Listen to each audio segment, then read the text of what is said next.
friends. I'm really glad you're here. I want to start today by saying this out loud because it's something I'm actively learning, not something I've figured out or have moved past. I'm realizing that staying is harder than starting ever was. For a long time, I thought the hardest part of growth was the beginning, making the decision, drawing the line, and saying, this time I'm really going to do it. And in some ways, starting is hard. It takes courage to begin again, especially if you've been knocked off course before.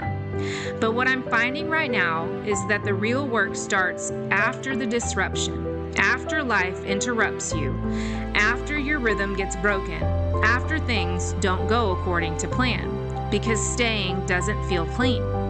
It doesn't come with a burst of motivation or a dramatic reset. Most of the time, it feels awkward, slow, and uncertain.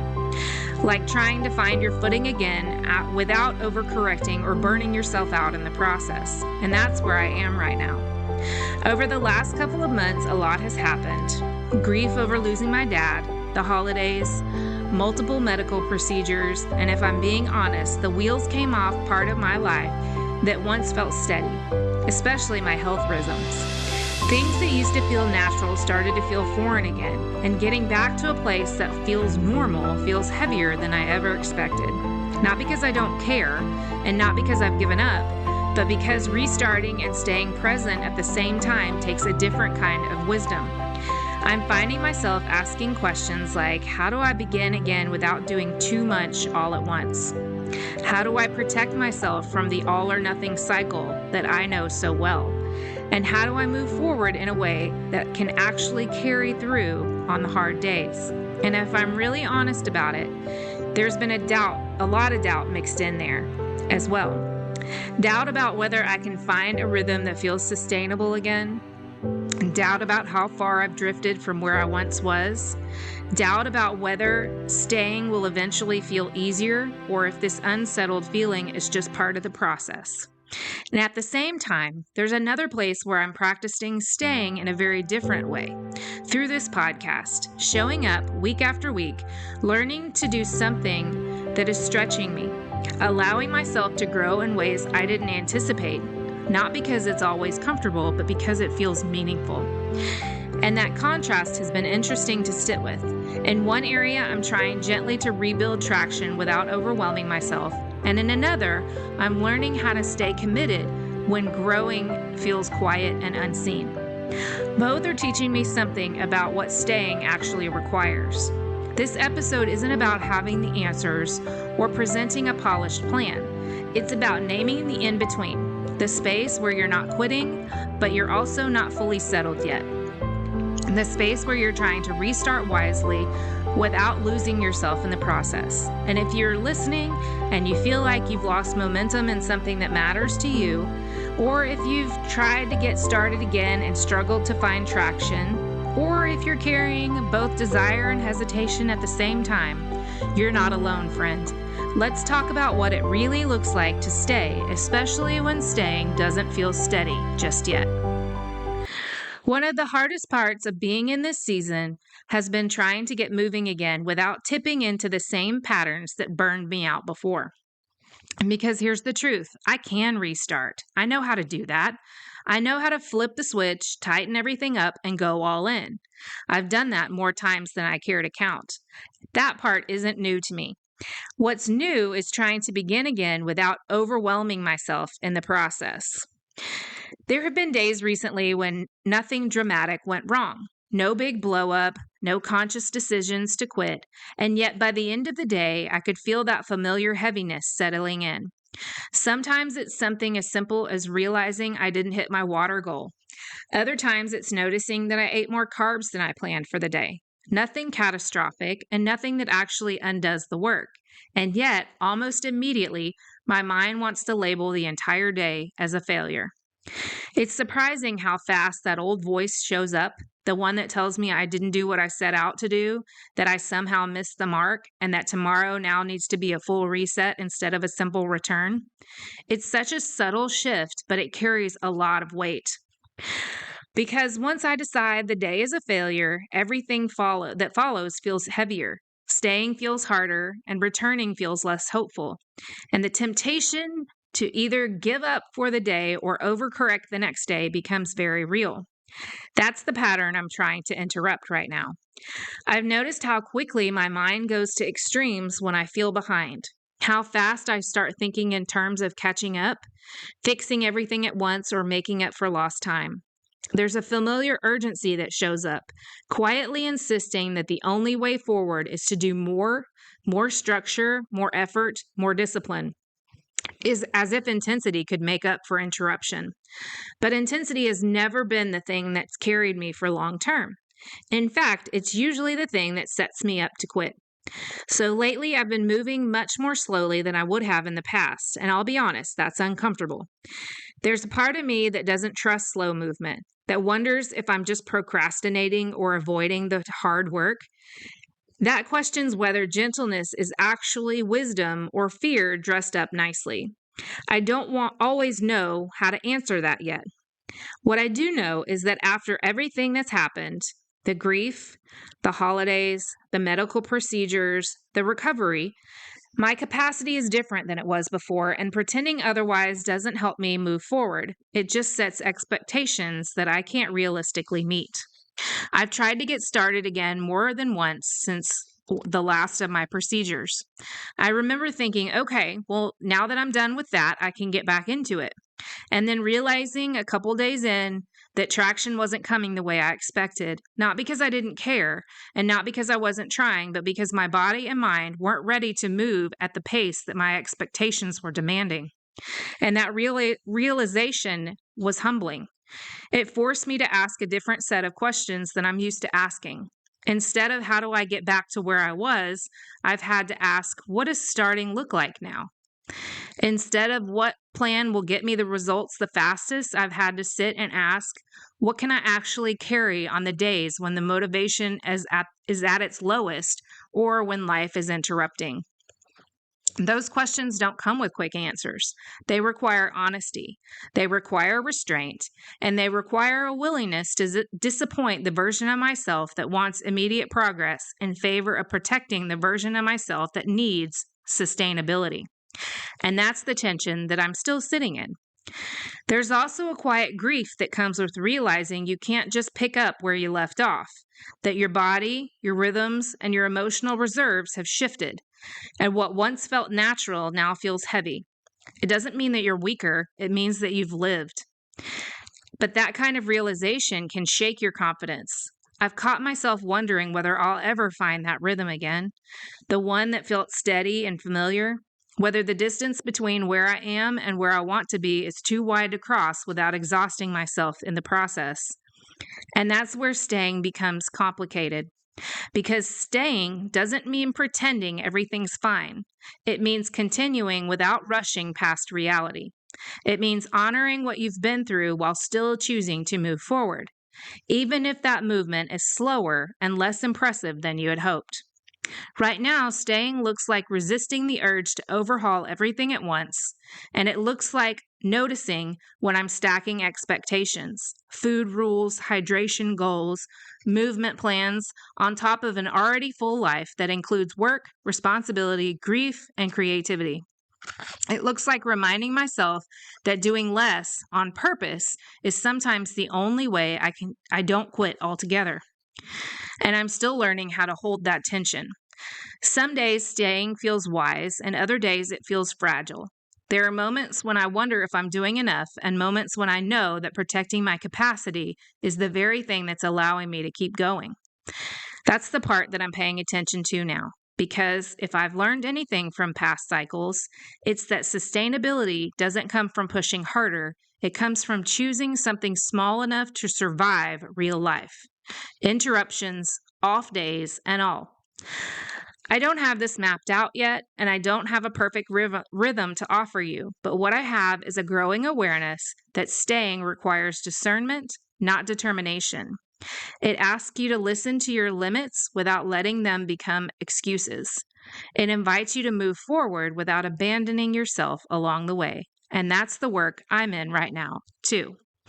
As I've been sitting with all of this, I've started to notice how quickly my identity still wants to attach itself to performance, especially in seasons where things feel unsettled or out of rhythm. When I feel behind or off track, there's an almost automatic urge to prove that I'm back on track, back in control, back to being someone who knows what she's doing. And that pressure doesn't usually show up in loud or obvious ways. It sounds reasonable. It feels responsible. It shows up as quiet insistence that I just need to tighten things up again, add more structure, raise the bar, layer habits on top of habits until it feels serious enough to count. What I'm realizing now is that this instinct has less to do with discipline and more to do with reassurance. There's a part of me that feels safer when effort looks intense because intensity gives me something visible to point to. It lets me say, even just to myself, see, I'm committed. But that version of effort has always come at a cost. It drains my capacity, turns consistency into performance, and eventually pushes me back into another restart the moment that life interrupts, which it always does. These days, staying looks quieter and honestly a little less impressive than I expected it to. It shows up in small, ordinary decisions that don't feel particularly meaningful on their own, but end up shaping everything else.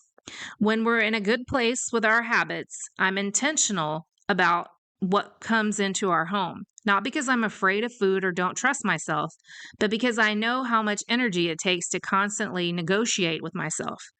I have a son who needs all the calories that he can get and happens to love crunch candy bars. So those candy bars still come into the house, they just don't live in the pantry. They go upstairs in his room out of sight because I've learned that staying isn't about testing my willpower over and over again. It's about creating an environment that supports the direction that I'm trying to go. There was a time when I would have seen that kind of adjustment as weakness, and I would have told myself that if I were disciplined enough, I shouldn't need to make accommodations like that. I believed that real commitment meant white knuckling through temptation, proving that I could handle it, and pushing myself harder whenever things felt uncomfortable. But now I see that approach for what it really was, a form of performance disguised as disciplined. It asked me to constantly prove myself instead of actually supporting myself, and it made staying feel like something I had to endure rather than something I could live inside of. Letting go of that mindset hasn't been easy because there's still a part of me that equates effort with worth and intensity with legitimacy. There's a part of me that feels uneasy when growth looks quiet and when progress isn't obvious, when there's nothing dramatic to point to. And yet, the more I lean into identity-led staying instead of performance-driven effort, the more I notice something steady forming underneath it all. A kind of trust that doesn't collapse the moment things aren't perfect. A growing belief that I don't have to overhaul everything to move forward, that I can adjust without abandoning myself, and that consistency doesn't have to be punishing to be real. What I'm learning is that performance asks me to prove something, but staying asks me to become someone. And becoming takes time. It requires patience, honesty, and a willingness to choose support over spectacle. That shift doesn't always feel bold or exciting, but it feels very grounded. It feels like the kind of work that can survive real life interruptions, low energy days, and seasons where forward motions feel slower than I would like.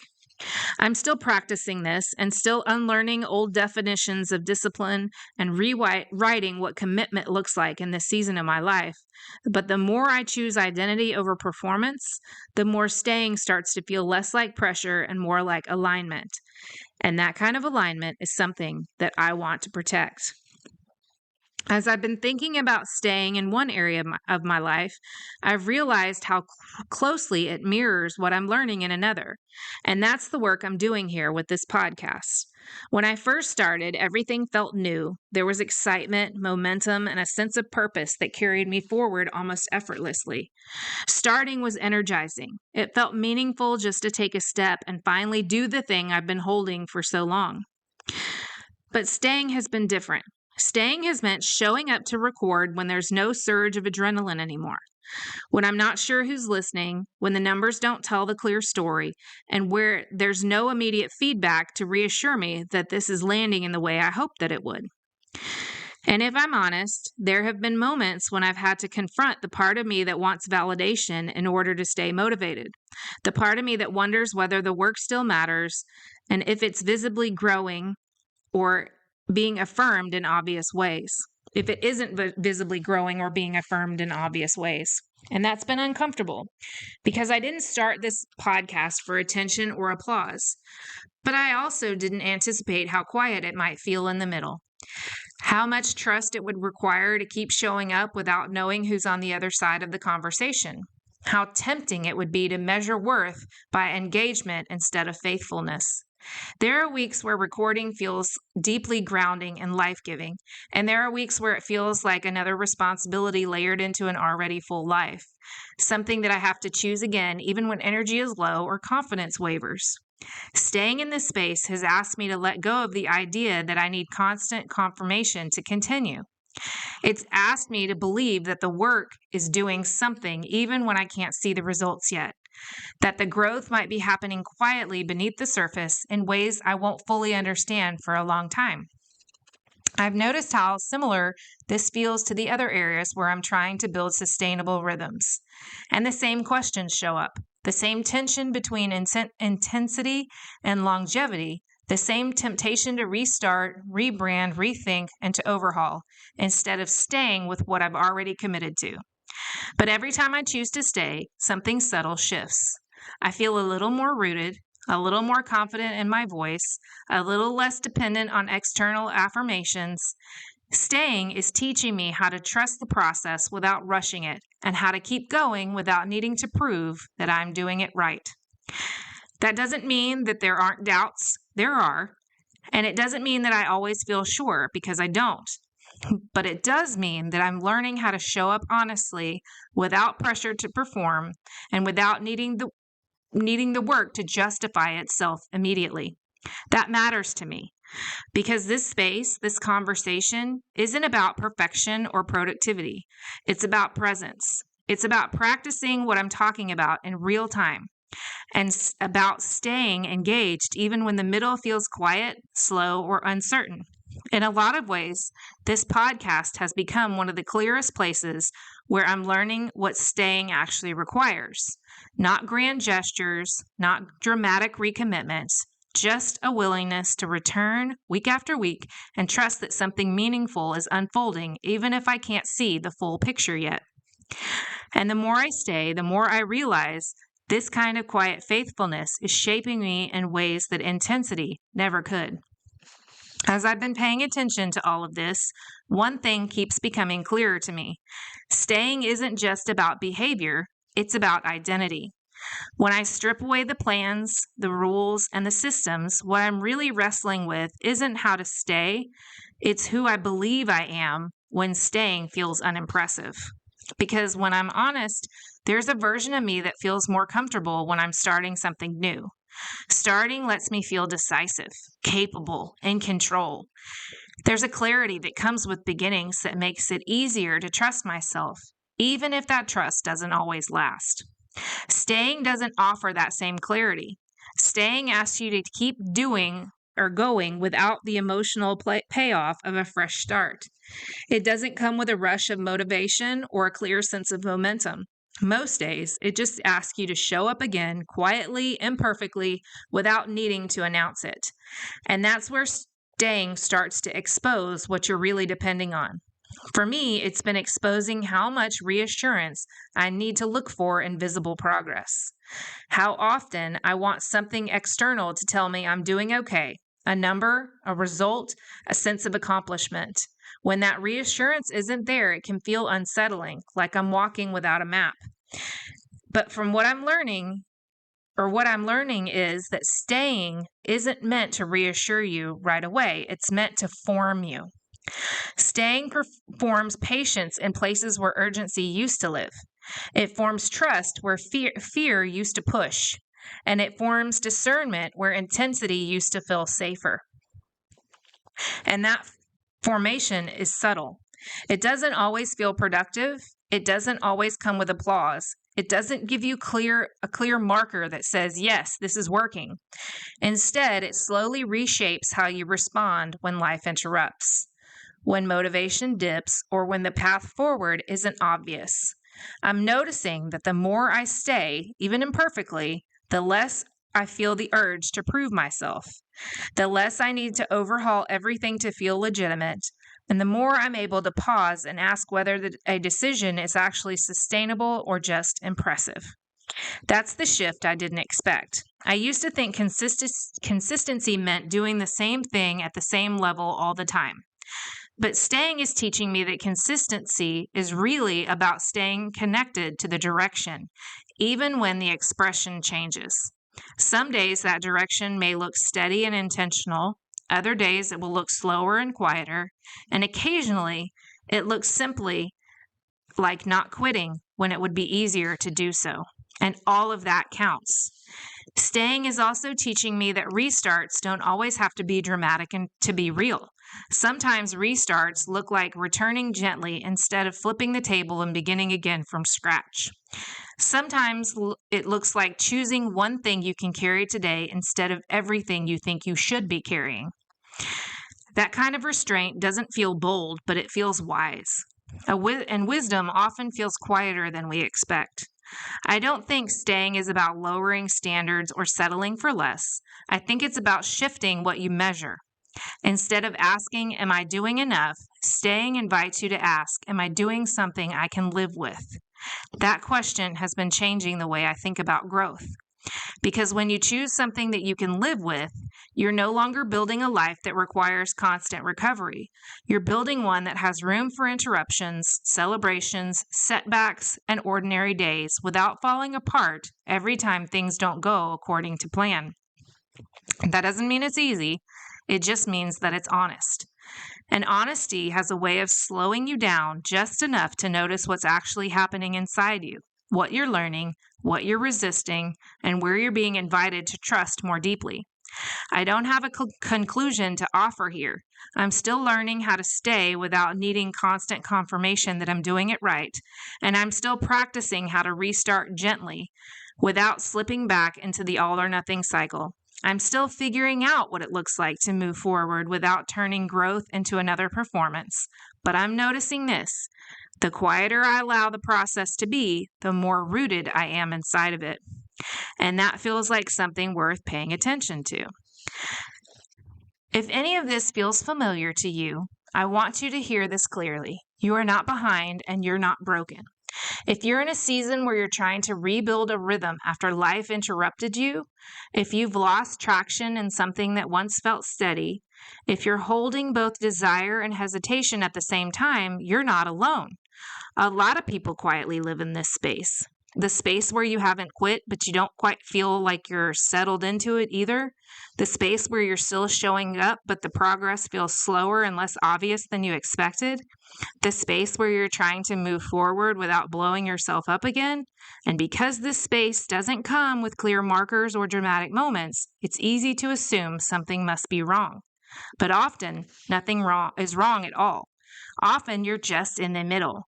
You're in the part of the journey where growth stops feeling exciting and starts feeling ordinary, where obedience isn't loud, and where faithfulness doesn't draw attention, where the work is mostly internal and reshaping how you respond, how you pace, and how you talk to yourself when things don't go right.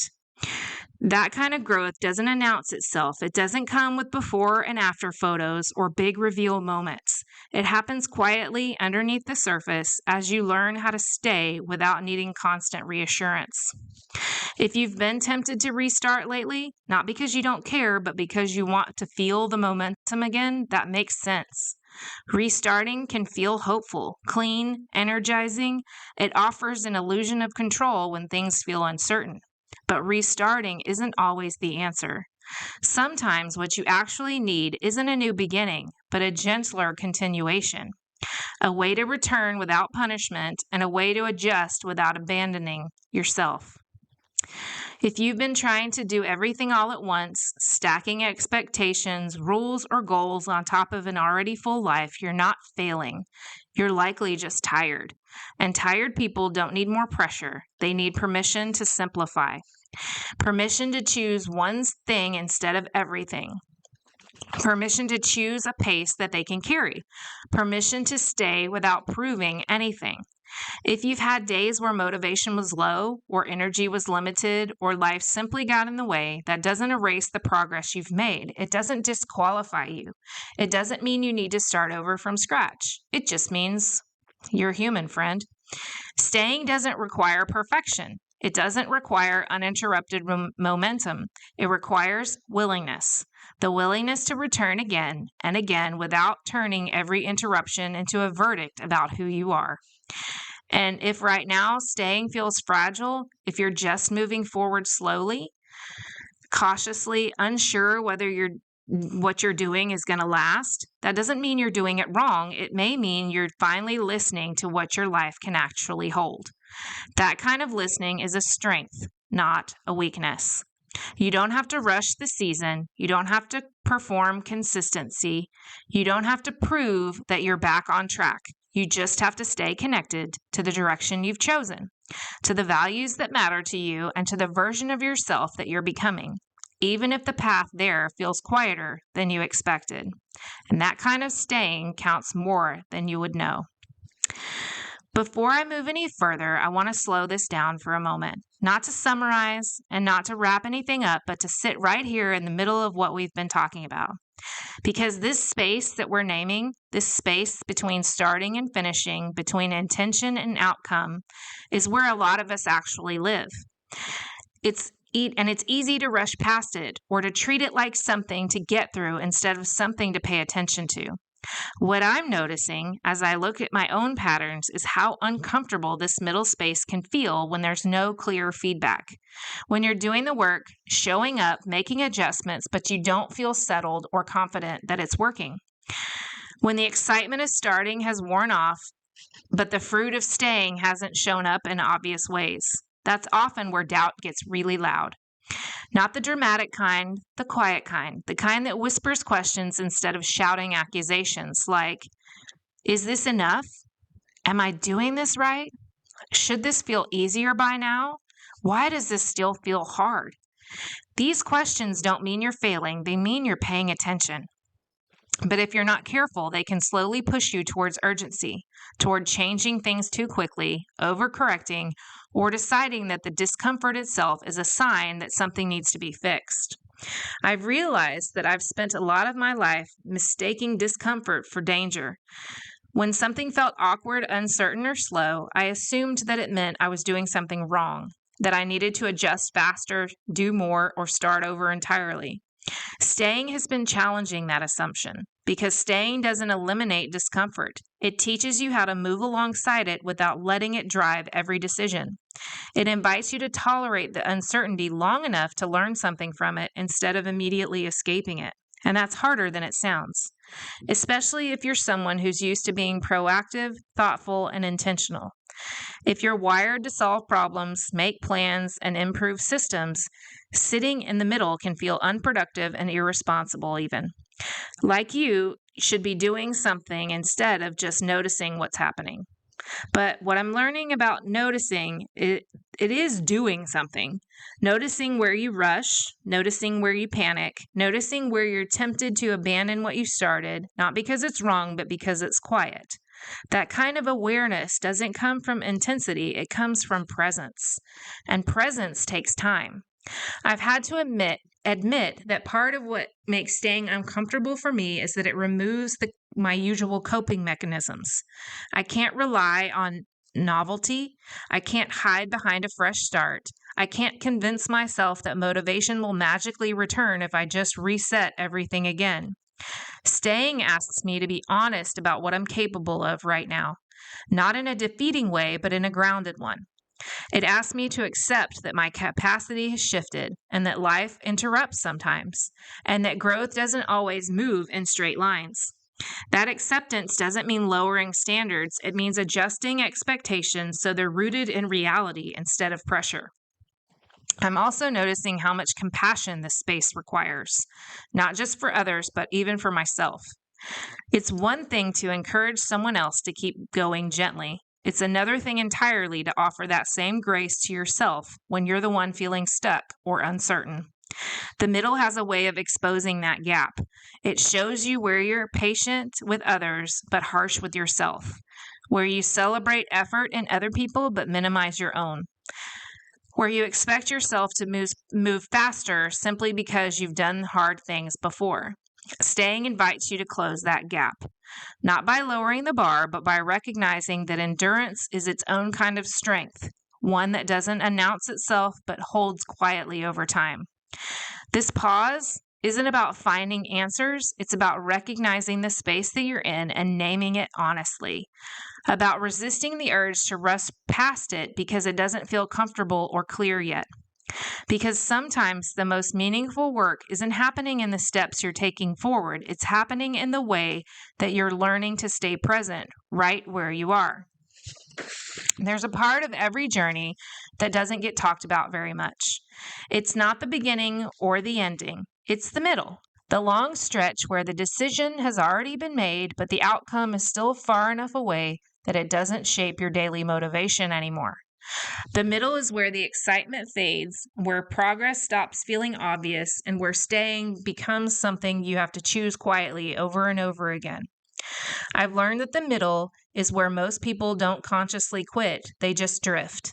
Not because they don't care, but because the work starts to feel ordinary, repetitive, and emotionally unrewarding. The urgency that once carried them forward is gone, and without that adrenaline, it's easy to wonder whether any of this is actually doing anything at all. I notice this most clearly on the days when nothing goes wrong, but nothing feels particularly right either. There are mornings where I wake up without a strong sense of motivation. Not discouraged exactly, just flat. The kind of day where I know what I could do, but none of it feels compelling. Not excited to recommit, and I'm not inspired to overhaul anything. I'm simply aware that the work is still there, waiting, and that awareness alone feels heavier than I expect for it to. On those days, the temptation isn't to make a dramatic exit, it's just to quietly disengage, to tell myself to come back to it later, to loosen the structure just enough that staying starts to blur into drifting. Not in a way that anyone else would notice, just enough that I know I'm no longer fully present. That's the kind of quitting that's the hardest to catch. It doesn't announce itself. It doesn't come with relief or rebellion. It comes wrapped in reasonable explanations. I'm tired. I've got a lot going on. This season is different. And sometimes those things are true. But I've learned that there's a difference between honoring my limits and slowly backing away from what matters to me. Staying in the middle has meant learning to recognize that difference without shaming myself for it. There are days when boredom shows up, not with hostility, but with indifference. The routines that once felt grounding now feel repetitive, and the habits that once felt intentional now feel like chores. I don't feel resistance as so much as uninspired, and that lack of inspiration can be surprisingly unsettling, because boredom makes you question the value of what you're doing. It whispers that if something were truly meaningful, it wouldn't feel this ordinary. That if growth were really happening, you'd feel more engaged, more energized, and more certain. And if you're not careful, that whisper can convince you that staying is the problem rather than the place where formation is happening. I've had to sit in that discomfort instead of rushing to fix it. I've had to remind myself that boredom doesn't mean doing something wrong. It often means I've stayed long enough for the work to lose its novelty, and that novelty was never meant to be the thing that carried me through the middle. Some of the most honest staying I've done has happened in the low energy days. The days where I don't have much enthusiasm to offer, but I still chose not to disappear. Days where I do the smallest version of what staying looks like instead of the ideal version that I wish I could manage. That might mean choosing one supportive habit instead of all of them. It might mean deciding to not make the day worse by turning it into a full referendum on my discipline or my worth. It might mean reminding myself again that I've done hard things before and that this moment doesn't get to erase that truth. Those days don't feel victorious, and they don't feel productive. They just feel honest. And honesty, I'm learning, is a powerful form of staying. The middle is also where comparison gets louder. You start noticing people who seem further along, more consistent, more confident, people who make staying look easier than it feels for you. And without realizing it, you start measuring your quiet effort against someone else's visible momentum. And that comparison doesn't motivate, it corrodes. It makes you question whether your pace, your process, or your ability will follow through. And if you let it, it can convince you that restarting would be so much easier than staying, that a fresh beginning would feel better than sitting with the slow work of becoming. But every time I've restarted just to escape the discomfort of the middle, I've delayed the very growth that I was hoping for. Because the middle is where endurance is built. It's where you learn how to respond when motivation doesn't show up, where you figure out what actually helps you stay connected instead of just looks impressive, where you practice returning gently instead of pushing yourself for every interruption. Staying in the middle has forced me to redefine what progress looks like. Instead of asking whether I feel successful, I've had to ask whether I'm still present, whether I'm choosing to still engage, even when engagement looks smaller and quieter than I expected. Some days staying looks steady and intentional, and other days it looks fragile and uncertain. And sometimes it looks just like doing enough to keep the thread from breaking entirely. All of it counts. Because the middle isn't something to get through, it's something to live inside of. The place where your values stop being theoretical and start shaping your actual choices, where growth becomes less about intensity and more about integrity. I don't think staying in the middle is glamorous or inspiring in the way that we usually talk about growth, but I do think it's where the most durable change happens. The kind that doesn't collapse when the next time life interrupts, or the kind that doesn't require constant recovery and reinvention. The middle asks you to stay without guarantees, to trust the process without seeing the outcome, to begin that quiet work that you're doing is to believe that that quiet work you're doing is forming something real, even when it doesn't feel satisfying yet. And learning how to do that imperfectly, honestly, without disappearing has been some of the hardest and most meaningful work I've done. There are days when staying doesn't feel reflective or meaningful at all. It just feels heavy. Not in a dramatic way. There's no clear reason I can point to, no single thing that went wrong. It's just one of those days where energy isn't there, where the motivation I expected to wake up with never quite arrives, and everything feels like it takes more effort than it should. On those days, I notice how quickly my mind starts scanning for reasons to disengage.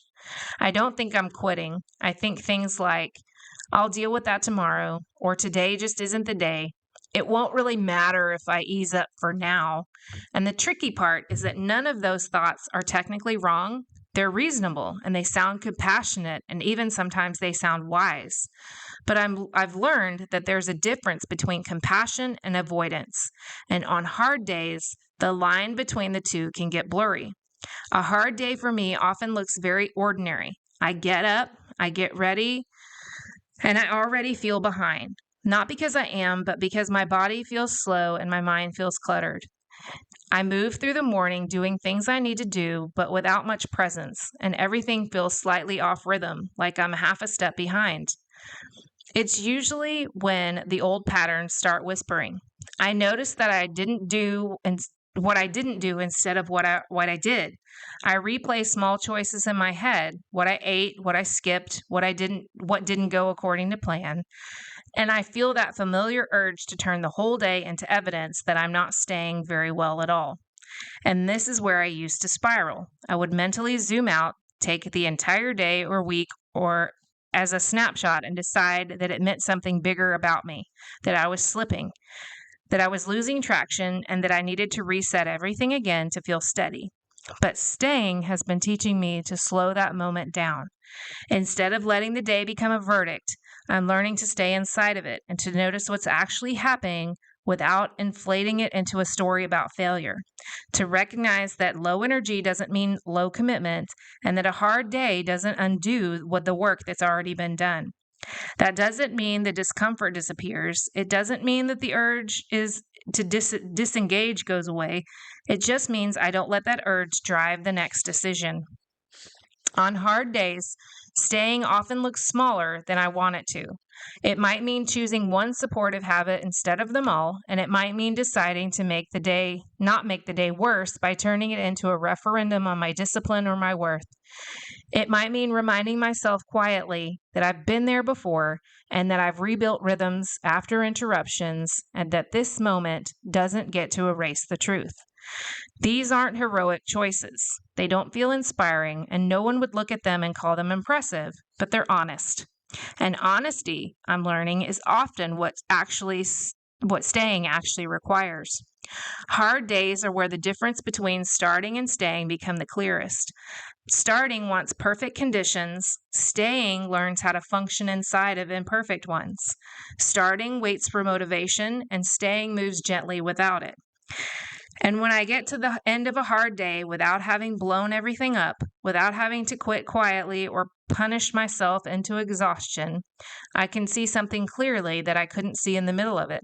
Staying didn't fix the day. It just kept me connected, and sometimes that's enough. As I sit with everything I've been talking about, what keeps rising to the surface isn't a clear conclusion or a neatly wrapped takeaway. It's a growing awareness of how much staying has changed the way I relate to myself, and how different that feels from the way I used to move through change. For a long time, I believed that restarting was evidence of hope, that every fresh beginning meant I was trying again, believing again, and choosing growth again. And in many ways, that was true. Restarting carried energy. It felt decisive, and it gave me something to point to when things felt uncertain. But staying doesn't give you that same clarity. Staying unfolds quietly. It doesn't announce itself, and it doesn't offer immediate reassurance that you're doing things right. And because of that, it asks for a different kind of courage. Not the courage to begin, but the courage to continue without knowing exactly how the story will unfold. What I'm realizing is that staying has required me to let go of a version of myself who wanted growth to feel obvious, the version who needed visible progress in order to feel settled, the version who trusted herself most when she was doing something dramatic or decisive. Letting go of that hasn't been easy. There's a grief in recognizing that some of the ways I tried to push myself forward aren't sustainable anymore. There's a discomfort in admitting that my capacity has shifted, not because I'm weaker, but because I've lived. Because loss, recovery, and responsibility have shaped me in ways that I can't ignore. And yet, staying has also given me something that I didn't realize I was missing. It's given me permission to be present without performing, to adjust without abandoning myself, and to keep going without turning every interruption into evidence that I'm failing. I'm learning that staying isn't about refusing change. It's about changing how I stay connected. It's about choosing to remain engaged with the process, even when the process feels slow, repetitive, or uncertain. It's about trusting that quiet consistency is doing something meaningful even when I can't see the results yet. That kind of trust doesn't come naturally to me. There are still days when I want to override what I know about myself, to move faster, do more, prove that I'm back on track. Days when the urge to reset everything feels easier than sitting with the discomfort of the middle. But staying has been inviting me to resist that impulse, not out of fear, but out of care. Care for my body, care for my heart, care for the life that I'm actually living right now. What I don't want anymore is the version of growth that only works when life is calm and predictable. I don't want rhythms that collapse the moment something unexpected happens. I don't want to keep rebuilding from scratch every time the ground shifts. I've been noticing how uncomfortable it is for me to sit in this space without trying to name it too quickly. There's a part of me that wants to define what staying means now, to turn it into a principle, a lesson, something I can hold neatly in my hands. But every time I try to do that, it slips away a little, because staying doesn't feel neat. It feels unfinished. It feels like waking up and choosing again without certainty. It feels like resisting the urge to measure myself by how much I did yesterday or how consistent I've been this week. It feels like learning to live inside questions instead of rushing towards answers. I noticed how often my instinct is to hurry past this space, to assume that if something feels unresolved, it must need fixing, that if I don't feel settled yet, I must be behind. But what if this unsettled feeling isn't a problem to solve? What if it's simply what growth feels like when it's happening slowly and honestly? That question has been challenging me more than I expected. Because if I'm real, I've often used motion as a way to avoid stillness. I've mistaken speed for progress and certainty for faithfulness. Staying removes those distractions. It leaves me with myself, my limits, my fears, my hopes, without the buffer of constant doing. And that can feel vulnerable. There are moments when I wish staying came with clear markers. Moments when I wish I could look at my life and say, yes, this is working. This is paying off. This is worth it. Instead, I'm learning to trust that meaning isn't always immediately visible, that some things are forming quietly beneath the surface long before they show up in obvious ways. I'm also realizing that staying requires a different relationship with time. It asks me to let things unfold instead of forcing outcomes, to allow progress to be cumulative instead of dramatic, to believe that showing up today matters even if it doesn't feel different from yesterday. That belief doesn't come easily to me, but it's one I'm practicing, not perfectly and not confidently, but intentionally. And in that practice, I'm starting to feel something shift, not in a way that I can clearly explain, but in a way I can sense, a deeper steadiness, a quieter trust, a growing ability to stay present without needing to prove that I'm doing it well. Maybe that's what staying actually is forming. Not answers, not certainty, but the capacity to remain. I want something that I can hold real life in. Grief, interruption, joy, boredom, fatigue, and hope without falling apart. A real life. And staying, as imperfect as it is, feels like a way forward. I don't know exactly where this season will lead. I don't have a final answer or a polished resolution. What I have is a growing willingness to keep showing up, keep returning gently, and to trust that staying, even when it feels quiet and unimpressive, is shaping something durable inside of me. And if you're in a season where starting feels easier than staying, or where continuing feels harder than you expected, I hope that this reminds you that you're not doing it wrong. The middle is not a mistake. The slowness is not a failure. And the work you're doing, even when it doesn't feel visible, matters more than you know. Sometimes staying isn't about moving forward quickly.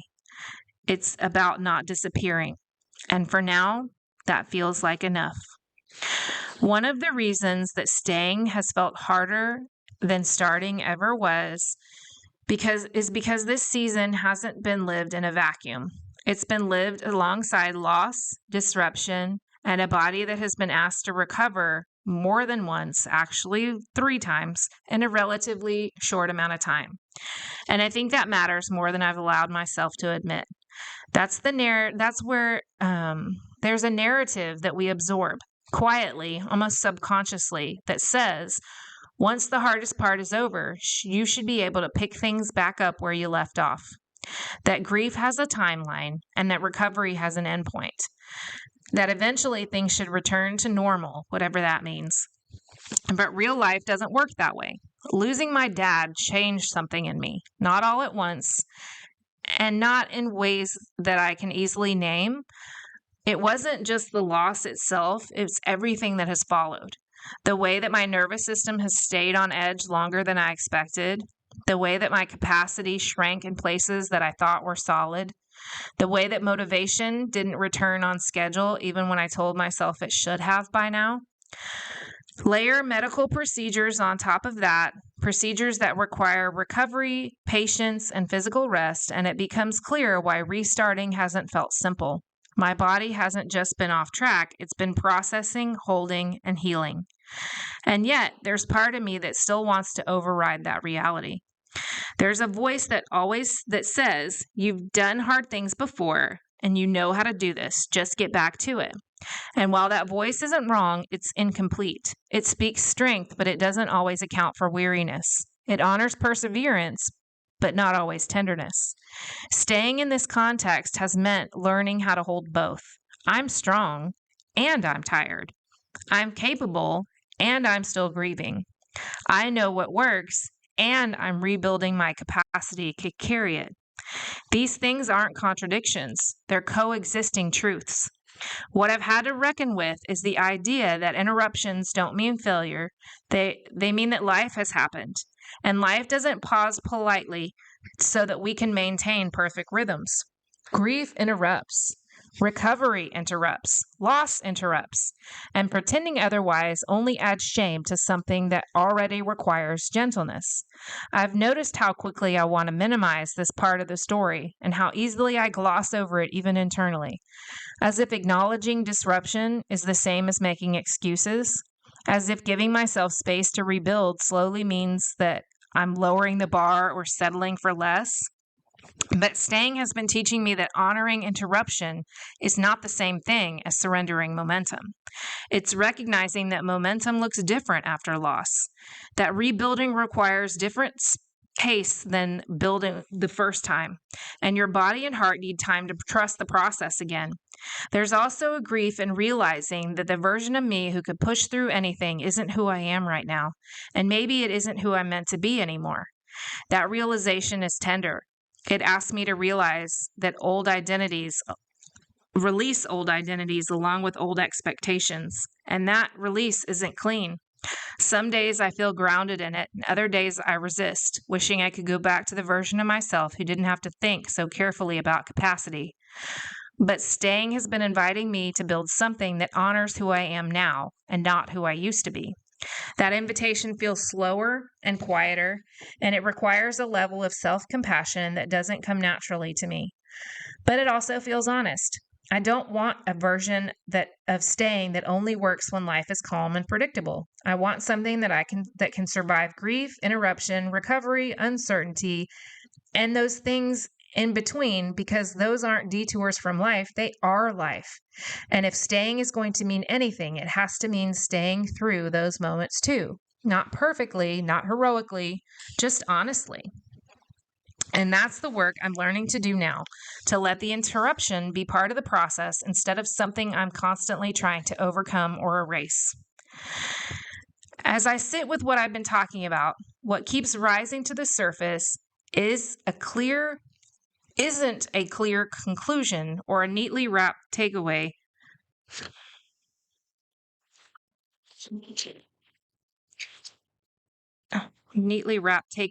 Sorry. It's a growing awareness of how much staying has changed the way I can relate to myself and how different it feels from the way I used to move through change. It's given me permission to be present without performing and to adjust without abandoning myself, to keep going without turning every interruption into evidence that I'm failing. Sometimes staying isn't about moving forward quickly, it's about not disappearing. And for now, that's enough. Thank you for staying with me through this episode. If this conversation met you somewhere tender, if you're in a season where staying feels harder than starting ever was, I hope you know that you're not alone in that. There's nothing wrong with you for finding this part difficult. If you ever want to reach out, you're always welcome to. You don't need the right words or a full explanation. Just a short message is enough. I read every single one, and it's an honor to sit with your stories too. If this episode feels like something you want to stay with for a little longer, I've created a gentle companion guide to walk alongside it with you. It's not a plan or a checklist, just a place to reflect and return on the days when staying feels quiet or uncertain. I've created a few companions over the last couple of episodes as well, so if you're looking to catch up or moving at your own pace, those are there too. Always optional, always gentle. I'll leave a link in the show notes. New long-form episodes release here every Monday with shorter devotional episodes on Thursday. Wherever you are in your process, starting, staying, or somewhere in between, you are welcome here. Thank you for being a part of this space.